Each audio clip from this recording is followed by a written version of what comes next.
संगवारी हो, राम राम, जय जोहार, जय छत्तीसगढ़। और नाम शेखर है। मैं नॉलेज हब कोचिंग संचालित करता हूँ रायगढ़ छत्तीसगढ़ में, आपके अपन प्रदेश छत्तीसगढ़ में। संगवारी हो, आज 17 सितंबर है। अब विश्वकर्मा जयंती है। विश्वकर्मा भगवान के दर्जा प्राप्त है और विश्वकर्मा भगवान ला आप सृष्टि के पहला इंजीनियर मान सका था, या वो व्यक्ति मान सका था, वो भगवान मान सका था जिन मन पूरा कल पूर्जा के देवता है, समझ लेबा। तो भाई आप सब वो संगवारी मन ला ओकर जयंती के बड़े गाड़ा गाड़ा बधाई। गाड़ी वाली धो पोछ करके बने पूजा करे हो और लड्डू अड्डू खाए हो कि नहीं कौन जान, लेकिन आप सब मन ला बधाई। दूसर, आज हमार प्रधानमंत्री श्री नरेंद्र मोदी जी के घलो जन्मदिन है। ओहू ला भाई अभी सुने नहीं है हमारे चैनल, लेकिन ओहू ला जन्मदिन के बहुत बहुत गाड़ा गाड़ा बधाई। छत्तीसगढ़िया जितना संगी संगवारी मन है सबको तिले मोदी जी ला जन्मदिन के बधाई। हालांकि राष्ट्रीय स्तर में आज के दिन ला बेरोजगार दिवस, राष्ट्रीय बेरोजगार दिवस के रूप में मनाया जाते। तेहू एक थी प्रतीकात्मक विरोध के तरीका होते और देश में बोले के आजादी है और कोनो कुछ भी कर देते और बहुत कुछ कर देते। काकरो तो मुंह बंदे नहीं होते, तेन ला गले जाना हुआ तो सब कहत हैं। तो भाई देखा हमू मन अपन बात रखें, हमार कतीले बधाई है और राष्ट्रीय बेरोजगार दिवस मनाते हैं। जम्मू बेरोजगार साथी के संग में मैं खड़े हूँ, तेन ला घलो बताना चाहता हूँ। संगवारी हूँ, आज छत्तीसगढ़ के एक माटी पुत्र, छत्तीसगढ़ के भी एक बहुत महत्वपूर्ण व्यक्ति के जयंती होते हैं आज के दिन। वामन राव लाखे नाम तो सुने हो आप मन, छत्तीसगढ़ के बहुत जाने माने व्यक्तित्व है और ओकरो आज जन्मदिन है। तो भाई आज के शुरुआत जो है न्यूज के ओकर जो महत्वपूर्ण व्यक्ति है तेकर परिचय लेकर लेथन कि छत्तीसगढ़ में वो का योगदान दे रही। ठीक है, चला हिंदी में आबो और शुरू करबो। बहुत होगी छत्तीसगढ़ी में गुड बात। तो आज वामन राव लाखे जी का जन्मदिन है।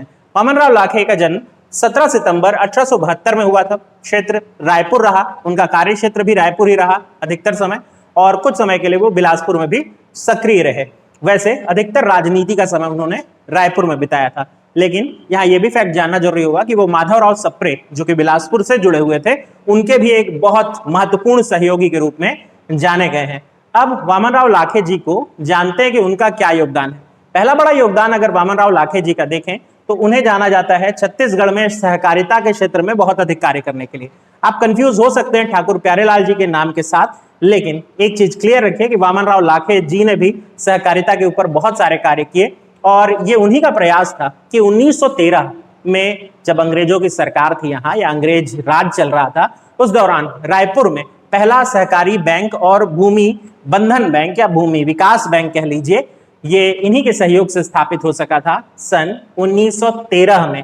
याद रह जाएगा, ठीक। दूसरी बड़ी उपलब्धि अगर बताएं तो 1930 के आसपास का समय था और भारत में एक बड़ा आंदोलन चला। आंदोलन का नाम था सविनय अवज्ञा आंदोलन। महात्मा गांधी जी ने आंदोलन शुरू किया था, याद तो होगा ही आपको। और इस आंदोलन में जब छत्तीसगढ़ में इसका प्रगति हुआ, इस आंदोलन की प्रगति हुई, तो छत्तीसगढ़ में इस दौरान 5 पांडवों के नाम से एक दल का गठन हुआ, जिन्हें अवज्ञा के 5 पांडव कहा जाता था। इन अवज्ञा के 5 पांडवों में सबसे बड़े भाई यानी युधिष्ठिर की भूमिका के रूप में वामन राव लाखे जी को जाना जाता है। जाहिर सी बात है बाकी के पांडव भी थे इनके सहयोगी के रूप में, जिसमें महंत लक्ष्मी नारायण दास भी थे जो कि भीम की भूमिका में थे। इसके बाद ठाकुर प्यारेलाल जी थे अर्जुन की भूमिका में। उसके अलावा मौलाना अब्दुल रऊफ थे नकुल की भूमिका में, और शिवदास डागा साहब थे सहदेव की भूमिका में। तो ये 5 भाइयों का क्रम रहा जो आप याद कर सकते हैं। आगे बढ़ चलते हैं। और वामन राव लाखे जी का योगदान, इसके अलावा जब छत्तीसगढ़ के पहली मासिक छत्तीसगढ़ मित्र का संपादन हुआ तो उसके प्रकाशन में भी इन्होंने बढ़ चढ़ के हिस्सा लिया था। किनके साथ? तो प्रकाशन करने वाले का नाम मत भूलिएगा, माधवराव सप्रे जी ये प्रकाशक थे, लेकिन उनका साथ दिया था वामन राव लाखे साहब ने। ये तो हो गई लाखे साहब जी के बारे में बात। उनको भी उनके जन्म दिवस की बहुत बहुत बधाई, और उनकी सोल जहां भी हो, हम सब की तरफ से उनको धन्यवाद। अब बात करते हैं आज के एक समाचार पत्र बोधघाट परियोजना। आज के समाचार पत्रों में फिर से एक बार सुर्खियां बनाने में सफल रहा। ऐसा इसलिए हो रहा है क्योंकि बोधघाट परियोजना को लेकर अब प्रयास बहुत तेजी से होने लगे हैं। लगातार बैठकों का दौर चल रहा है और मान मनोबल जो आसपास के क्षेत्र हैं जो उससे प्रभावित हो रहे हैं, वहां पंचायतों के मान मनोबल का दौर चल रहा है। और अगर ये दौर सब कुछ ठीक ठाक गुजरे तो इस परियोजना को हम जल्दी शुरू होता हुआ देखेंगे। इस परियोजना के कुछ लाभ गिनाए गए हैं। हानि भी मैं बताऊंगा, लेकिन पहले चर्चा कर लेते हैं कि इस परियोजना के बन जाने से क्या होगा या क्या लाभ मिलेगा। पहले तो ये जानिए कि परियोजना कितने में बन रही है। 22,653 करोड़ की लागत से इस परियोजना का निर्माण हो रहा है। काफी बड़ी राशि है, लेकिन आप लाभ को भी समझते चलें। तो भाई 3 जिलों को लाभ पहुंचेगा। 3 जिलों के 359 गांव इससे लाभान्वित होंगे। 359 गांव जो है वो इनसे लाभान्वित होंगे। इसके अलावा 3,66,580 हेक्टेयर भूमि सिंचित क्षेत्र या सिंचित भूमि के रूप में बदल जाएगी, यानी उस क्षेत्र में सिंचाई भी प्राप्त हो सकेगी। ये कहना चाहिए कि ये बस्तर अंचल की या बस्तर संभाग की सबसे बड़ी बहुउद्देशीय परियोजना बन जाएगी। इसके बाद बात करें तो जो 3 जिले लाभान्वित हो रहे हैं उनके नाम देख सकते हैं। दंतेवाड़ा है, बीजापुर है और सुकमा। इन्हें तो मिलेगा प्रत्यक्ष लाभ। बाकी के आसपास के जो जिले हैं उन्हें अप्रत्यक्ष रूप से लाभ मिलेगा जब कैनल वगैरह या नहर वगैरह के माध्यम से सिंचाई की जाएगी। इसके अलावा यहाँ 300 मेगावाट विद्युत उत्पादन का लक्ष्य भी रखा जा रहा है, जो कि अगर प्रदेश में देखें तो सबसे अधिक जल विद्युत उत्पादन का एक सिंबल बन जाएगा, एक प्रतीक बन जाएगा। क्योंकि आप और हम सब जानते हैं कि छत्तीसगढ़ में भी हसदेव बांगो जो परियोजना है 120 मेगावाट विद्युत का उत्पादन करती है, जल विद्युत का उत्पादन, जो कि अभी सबसे ज्यादा है प्रदेश में। अगर ये सब कुछ सही रहा तो फिर हम बोधघाट परियोजना को इस रूप में पढ़ेंगे या जानेंगे। ये तो हो गया इसका एक पहलू जो आपको जानना था, जो अच्छा दिखाई देता है। दूसरे पहलू की तरफ आते हैं। देखिए, जब भी कोई विकास कार्य होता है तो उसके साय में या उसके साथ साथ कुछ ऐसे कार्य भी हो जाते हैं जो कि आपकी और हमारी नजर से ओझल आ जाते हैं, लेकिन जो प्रभावित होते हैं वो उसका दर्द समझते हैं। प्रभावित क्या होगा? प्रभावित होंगे 42 गांव जो आएंगे डुबान क्षेत्र में। यानी जब बांध बना करके नदी को रोका जाएगा तो नदी का जल फैलाव होगा और कुछ क्षेत्र डूब जाएंगे। और ये 42 गांव हैं, जो कि बहुत ज्यादा बड़ी संख्या है। इसके अलावा अगर देखें तो 5,704 हेक्टेयर वन भूमि भी डुबान क्षेत्र का हिस्सा बन जाएगी। अगेन छत्तीसगढ़ की वन संपदा को एक भारी नुकसान भी पहुंच सकता है। 5,704 हेक्टेयर वन भूमि। इसके अलावा 3,069 हेक्टेयर सरकारी भूमि का भी नुकसान होगा और लगभग 4,020 या 30 हेक्टेयर निजी भूमि जो है उसका भी नुकसान होगा। उसको हम काउंट नहीं करते, हम इनको ध्यान रखते हैं। 5,704 हेक्टेयर वन भूमि और 3,069 हेक्टेयर सरकारी भूमि का नुकसान। 42 गांव इससे प्रत्यक्ष रूप से डुबान क्षेत्र में आकर प्रभावित होंगे। इसलिए इस परियोजना का इतना विरोध भी हो रहा है। देखें, बोधघाट परियोजना का आगे क्या होता है ये तो समझना बाकी है, लेकिन बहरहाल इस परियोजना के दोनों पक्ष में आपको समझा दिया। अब बात करते हैं अगली न्यूज पे। 21 सितंबर, भाई बस्तर पे ही रहते हुए बात कर लेते हैं। 21 सितंबर फाइनल डेट तय कर दी गई है जगदलपुर से उड़ान के लिए। जगदलपुर से विमान सेवा शुरू हो जाएगी और ये विमान सेवा 2 स्थानों को कनेक्ट करेगी। जगदलपुर को कनेक्ट करेगी रायपुर से और जगदलपुर को कनेक्ट करेगी हैदराबाद से। शुरुआती चरण में तो यही हो रहा है, बाद में भुवनेश्वर आदि के लिए भी उड़ान सेवा शुरू की जाएगी, लेकिन शुरुआत में पहले चरण में आप जगदलपुर से हैदराबाद और जगदलपुर से रायपुर के लिए विमान सेवा प्रारंभ होते हुए देख पाएंगे। ये उद्घाटन मुख्यमंत्री करेंगे और जाहिर सी बात है कोविड-19 का दौर है तो वहां नहीं जाकर के टेलीकॉन्फ्रेंसिंग के माध्यम से ये उद्घाटन करेंगे। नॉट उत्पादन, इट्स उद्घाटन। कहां? अपने निवास स्थान पर बैठ करके। फिर बात करते हैं, ये योजना जब शुरू हो जाएगी तो ये किसका हिस्सा बन जाएगी? याद होगा आपको, प्रधानमंत्री नरेंद्र मोदी जी ने एक योजना शुरू की थी, उड़ान योजना। ये उस योजना का हिस्सा बन जाएगी। उड़ान योजना, जिसका फुल फॉर्म अगर देखें तो बनता है उड़े देश का आम नागरिक, यानी हवाई चप्पल पहनने वाला व्यक्ति भी हवाई सफर कर सके। यही सपना दिखाया था मोदी जी ने। उस सपने के तरफ छत्तीसगढ़ के लोग भी बढ़ते हुए दिखाई दे सकेंगे। फिर बात करते हैं एक जलप्रपात की। लगातार नए नए जलप्रपातों पे चर्चा आ रही है, तो एक जलप्रपात और चर्चा में आया है, उसको देख लेते हैं। तो ये हाकी कुडुम या नाम बड़ा अजीब सा है, हारी कुडुम कहिए या हाकी कुडुम कहिए, इस तरह के नाम का ये एक जलप्रपात है। इसका जो है ढूंढा गया है अभी हाल फिलहाल में नालझर क्षेत्र कोंडागांव में। तो अगर देखें हाकी कुडुम, ये जो जलप्रपात है, ये जिस इलाके में है नालझर, वो काफी संवेदनशील क्षेत्र भी है और विकास से काफी दूर है। जब इस तरह के कोई क्षेत्र या जलप्रपात वगैरह से मिल गया, पर्यटन की संभावनाएं बढ़ जाएंगी, तो वहां तक सड़कों का विकास हो सकेगा और उन सड़कों के माध्यम से गांव का भी विकास हो सकेगा। तो यहाँ दोनों चीजें समांतर रूप में चलती है। अगर कोई चीज मिली है उस पर ध्यान दिया जाए प्रशासन के द्वारा, तो इस पूरे गांव का भी उद्धार हो सकेगा। नालझर जो कि कोंडागांव का हिस्सा है। अब बात करते हैं अगली न्यूज पर। मध्य प्रदेश छत्तीसगढ़ के बीच एक बहुत विवाद जो है अभी जन्म ले चुका है और लगातार ये समाचार पत्र में सुर्खियां बटोर रहा है। तो अब बारी है कि आप भी इस विवाद को समझ लीजिए और जान लीजिए कि हुआ क्या है। हुआ ये था कि कवर्धा क्षेत्र के दो भाई थे। दोनों भाई मछली मारने के इरादे से मध्य प्रदेश चले गए।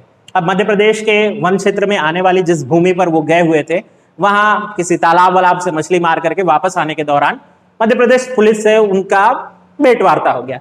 मध्य प्रदेश पुलिस को देख करके ये दोनों भाई भागने लगे और मध्य प्रदेश पुलिस ने उनका पीछा किया और छत्तीसगढ़ के वन सीमा के भीतर प्रवेश करके गोली चला दी।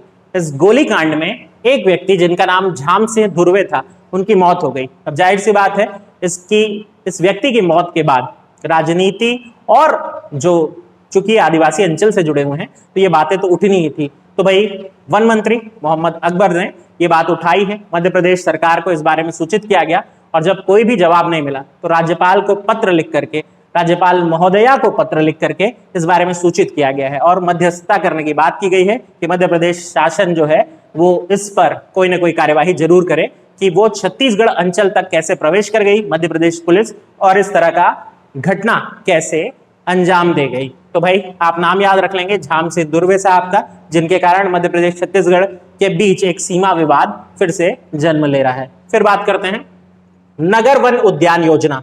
आपको अगर मेरे को शुरू से फॉलो कर रहे हैं आप, शुरुआत से, तो आपको याद होगा ये न्यूज मैं लगभग 1 माह पहले ही कवर कर चुका था। आज समाचार पत्रों में ये फिर से छपा है, तो एक बार फिर से आपके साथ ये न्यूज साझा कर दे रहा हूं। जो अब जुड़े हैं बहुत ध्यान से सुने और नोट कर लेंगे। तो ये योजना का नाम है नगर वन उद्यान योजना, जो कि केंद्र सरकार की है, राज्य की नहीं है, क्लियर रख लेंगे। इस योजना में नगर के भीतर कम से कम 50 हेक्टेयर जमीन पे वन विकसित करने की योजना है, ताकि भाई नगर के लोगों को शुद्ध हवा प्राप्त हो सके और घूमने के लिए या फिर अपना समय स्पेंड करने के लिए प्रकृति के बीच एक अच्छा जगह मिल सके। तो भाई या तो नगर के भीतर बनाया जाए या नगर से लगे हुए किसी क्षेत्र में कम से कम 50 हेक्टेयर भूमि पे ये विकसित किया जाना है। वैसे तो पूरे देश के सभी नगर निगम में ये विकसित किए जाने का लक्ष्य रखा गया है। इसमें छत्तीसगढ़ से प्राथमिक चरण में 6 नगर निगम या 6 जिले चयनित हुए हैं। अब एक चीज जानिए, छत्तीसगढ़ के सभी नगर निगम में बनेगा, लेकिन शुरुआती चरण में ये 6 जगह बन रहा है। ये 6 जगह के नाम अब याद कर लेंगे आप। सरगुजा है, रायगढ़ है, बिलासपुर है, कोंडागांव है, दुर्ग है और रायपुर है। जाहिर सी बात है, सब में अलग अलग लागत से तैयार हो रहा है। लागत इंपॉर्टेंट नहीं है, जगह इंपॉर्टेंट है। क्या क्या है? सरगुजा, रायगढ़, बिलासपुर, कोंडागांव, दुर्ग और रायपुर। तो थोड़ा सा याद करेंगे आप। 2 वर्ष के भीतर इन्हें तैयार कर लिया जाना है और छत्तीसगढ़ राज्य सरकार ने इसमें एक स्टेप बढ़ करके ये कहा है कि वो इस वन परिसर के भीतर लगभग 3 किलोमीटर का साइकिलिंग ट्रैक रखेगी और 3 किलोमीटर के वॉकिंग ट्रैक बनाएगी, ताकि लोग वन अंचल में जब घूमने जाएं तो पैदल भी आसानी से घूम सकें और साइकिलिंग का आनंद भी ले सकें। फिर बात करते हैं इस न्यूज पर। इस न्यूज को थोड़ा सा खास ध्यान देंगे। www.tbc.cg.nic.in नोट कर लेंगे आराम से देख करके। www.tbc.cg.nic.in ये एक वेब पोर्टल है। ये वेब पोर्टल क्या मदद करेगा? छत्तीसगढ़ राज्य की पाठ्य पुस्तक निगम की एक वेबसाइट है, समझ लीजिए।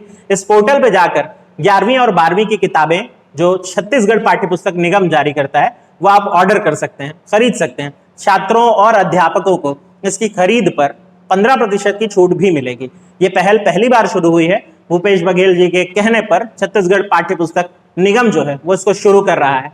इसका लाभ शुरुआती चरण में अगर देखा जाए तो रायगढ़, रायपुर, बिलासपुर, दुर्ग, राजनांदगांव जैसे जिलों में मिलना शुरू हो गया है। तो भाई अगर आप इस वर्ग में आते हैं तो आप ऑर्डर कर सकते हैं और 15% छूट ले सकते हैं। ये बिल्कुल मत सोचिएगा कि वो बुक जो वहां से पार्सल होकर के आपके पास आएगी उसका खर्चा आपको उठाना पड़ेगा। किताबों का मूल्य आपको चुकाना पड़ेगा, लेकिन वो जो चार्जेस होते हैं लाने ले जाने के पार्सल को, वो आपको नहीं चुकाने पड़ेंगे। वो पाठ्य पुस्तक निगम अपनी तरफ से आपको दे रहा है। ये एक न्यूज थी, हालांकि ये आएगा नहीं पीएससी में, लेकिन आप राज्य के नागरिक हैं, आपको जानना चाहिए था।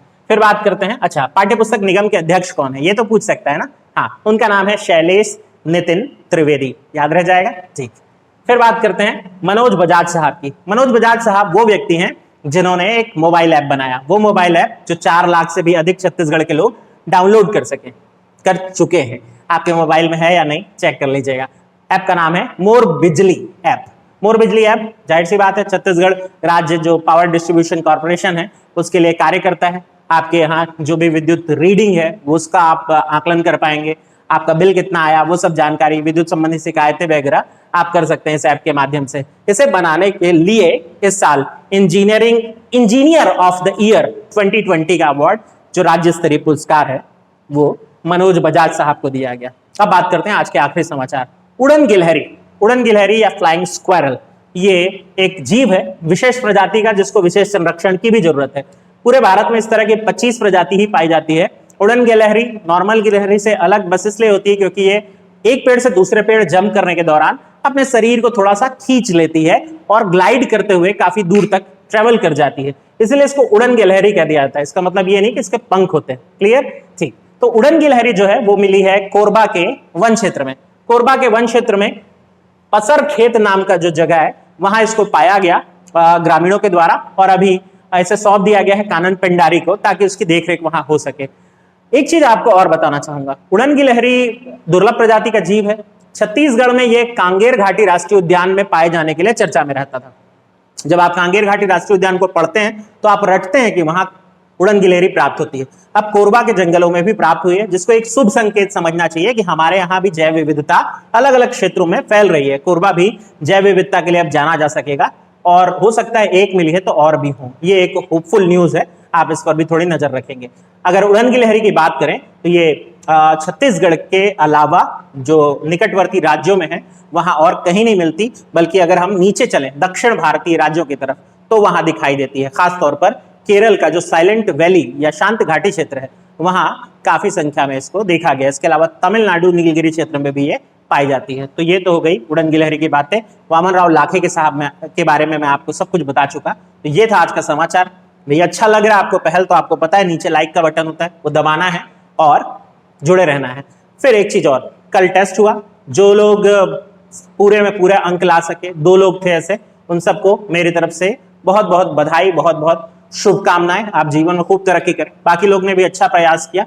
बाकी आप अपने दोस्तों से शेयर करें, साझा करें, और ये जो पहल है अब हर 15 दिन में जारी रहेगी। 15 दिन के भीतर ये न्यूज आप अच्छे से सुने, नोट्स बनाएं, और ठीक 15 दिन जैसे ही समाप्त हम एक टेस्ट लेंगे। आप इसका हिस्सा बन करके लगातार अपने आप को अपडेट रख सकते हैं। अगर ये पहल अच्छी लग रही है तो कमेंट बॉक्स में बताइए आप कि आपको हमारी ये पहल कैसी लगी। मिलेंगे फिर आपसे कल, तब तक के लिए ध्यान रखिए अपना और अपनों का। मिलते हैं।